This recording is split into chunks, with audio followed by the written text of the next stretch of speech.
Hello everyone! Today we are going to be talking about pendulums, or pendulums depending on how you pronounce it, but I always say pendulum. So I apologize if I say either one during the video because I know it's going to offend someone, and I always call them pendulums. Google says to pronounce it pendulum, so I do try to say pendulum, but I always say pendulum. So the first question that I want to go over is, what is a pendulum? Pendulums have been around for pretty much ever, and they've been used for many things, but the thing that we use them most for nowadays seems to be divination. And divination is a word that you can use to describe reading cards, or using a pendulum, or using dowsing rods, or using any kind of thing that helps you to tune in and tune into your intuition and your psychic power.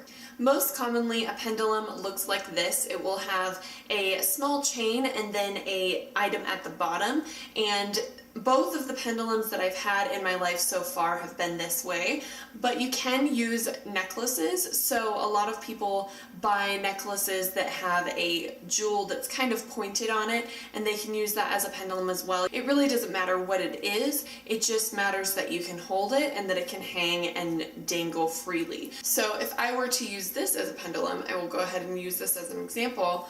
You would either take it all the way to the bottom and take it to the heavy end, so you can hold it from the top. You could also just go like this so you're not holding so much, but you would hold it like this and then ask it questions, and it will respond the same way that one like this will, but these just look more like pendulums. They look more pretty. Or you could keep it closed at the top and just use it like this. And I prefer using it like this just because it's personal preference, and that's another thing. It's all going to come down to personal preference in that way of how you want to use it, so just be aware of that. But I do find that people sometimes really like using their necklaces as pendulums rather than a actual designed pendulum, just because of the convenience of it. So keep that in mind. If you want to just have something with you all the time, you can always use that as an option if you forgot to bring your pendulum with you. Most of the time pendulums are used to get a yes or a no answer, or maybe, or sometimes it can just be something that you need to make a decision. So you have two options or a few different options, and it will tell you which one to choose. But for the most part, they're just used for yes or no questions. So you couldn't ask a pendulum, when am I going to get pregnant? Because it won't tell you. It will tell you a yes or no answer or a maybe answer. So you have to be aware of that. You have to rephrase your question in order for it to be a yes or no answer. So instead of asking, when will I get pregnant? You'll be, will I get pregnant in the next 3 months? Will I have a boy? Will I have a girl? You know, that kind of thing. So keep in mind it has to be a yes or no answer to get really clear answers from this, because otherwise it's just going to get really confusing. You could also have options to your question, like write down, instead of a yes, it could be, what card deck should I get? Should I get the Fairy Oracle? Should I get the Angel Oracle? Should I get a different deck? You know, stuff like that, and then ask it to give you answers for each one. Another question you might have about pendulums is, how does it work? And this will change person to person just because it is, again, a personal preference thing. But for me, I see it as you are tapping into your higher self or things like that. So I always see it as you using your subconscious to tap into your higher self, and your higher self giving you those answers.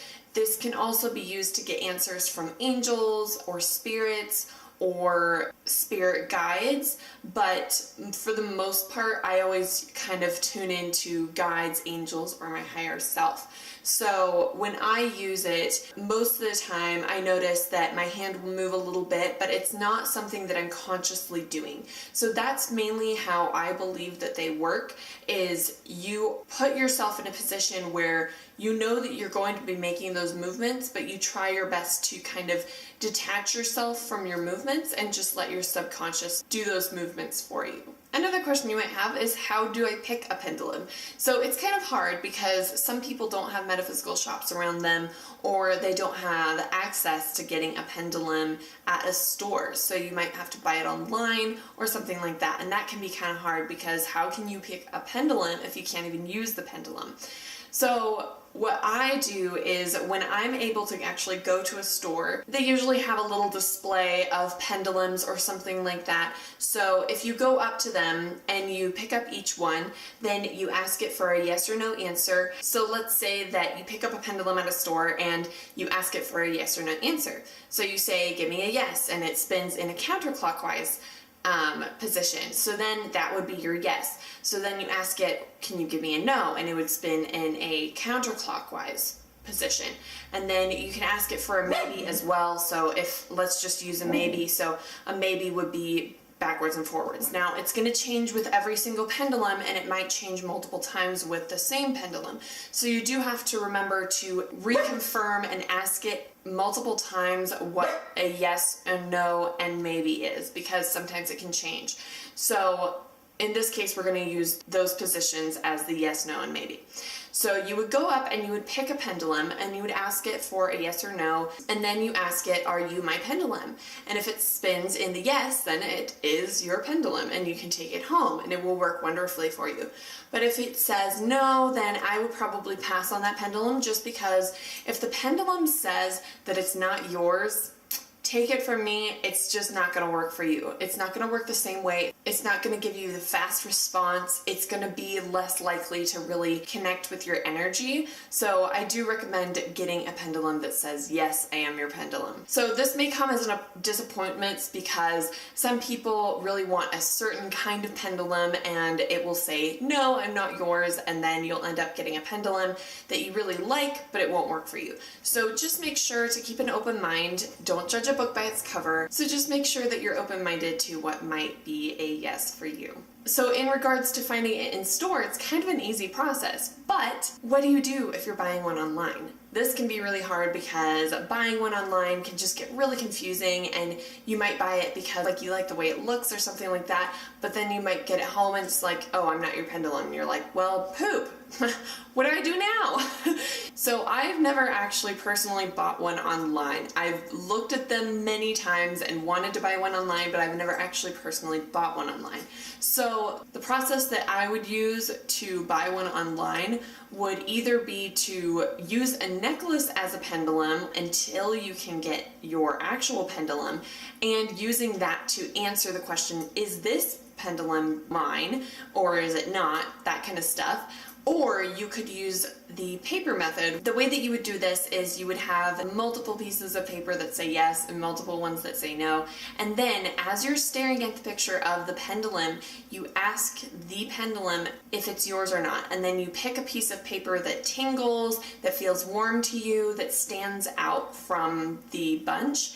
And then you would pick that piece of paper. Because sometimes when you're picking crystals and stuff like that in a store, you will pick the one that tingles or causes an energetic reaction. So you could try that option and see if that works for you. I would try those methods if you're going to have to buy it online. But again, buying it online can be really hard. So I don't envy anybody who has to do that. I know that it can be kind of difficult. It might also be really helpful to buy it on somewhere like Amazon, where you might be able to have free returns, because that way if it doesn't work for you, then you can always return it. So without further blabbering, I'm going to go ahead and show you guys how I use my pendulum to get answers. So when I'm using my pendulum, I find that I usually want to be somewhere where I'm sitting. So I'm sitting on a bed right now, and then I usually prop one leg up like this, so that I have more of a handle that steadies my arm and my hand, because that will cause you to have less of a shake. So if you're trying to hold it like this, you're going to have more of a shake to it. So I always try to prop my arm on something so that I have less of a shake, and then I always center it like this. So you wait until it gets really calm and centered, and then I always put my hand underneath it. I don't know why. I think it's because I feel comfortable having the energy from my palm chakra with it, but you don't really have to do that. That's just something that I do, but you're gonna find something that works comfortable for you in your practice. So get a good clamp on it, but have it moving freely. So if you're holding it here, it's not going to move freely as much. So you want to have it dangle like this, and I always hold it like this. Some people like to hold it above their fingers like this. but it's all going to be personal preference, what feels comfortable for you. So keep that in mind. So I'm going to hold mine like this, kind of relax my wrist so that I'm not putting stress on it. And then I put my hand underneath it and I say, can you show me a yes, please?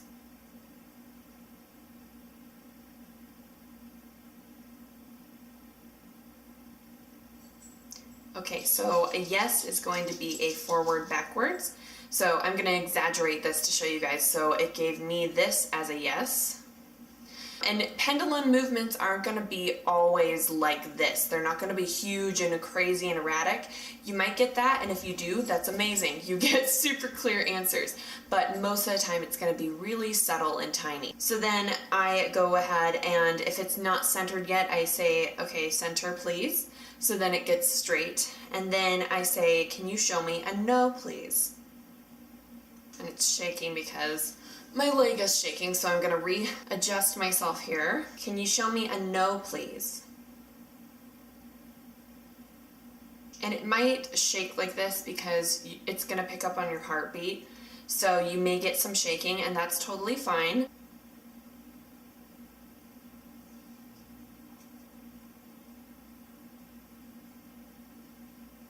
Okay, so it's showing me a counterclockwise movement for no. There we go. So that's going to be a no for us. So this way is no, and this way is yes. And I can ask for a maybe, but I usually tend to want just a yes or no answer. So that's pretty much how I use my pendulum, and I usually use it to do yes or no answers rather than yes, no, and maybe. But you can add maybe to that. It might do a, backwards and forwards like this motion for maybe, a forwards and backwards motion like this for yes, and then a counterclockwise for no, or it may do something different. So always be asking your pendulum every time you use it what the yes, no, and maybe answers are, because it may change, and a lot of times it does change. Okay, so that is how I use my pendulum. I hope you guys liked this video. If you did, give it a thumbs up and subscribe to my channel if you want to see more videos from me. And if you have any more video suggestions, go ahead and leave them in the comments down below, and I will do my best to add it to my video list. And I will talk to you guys later. Bye!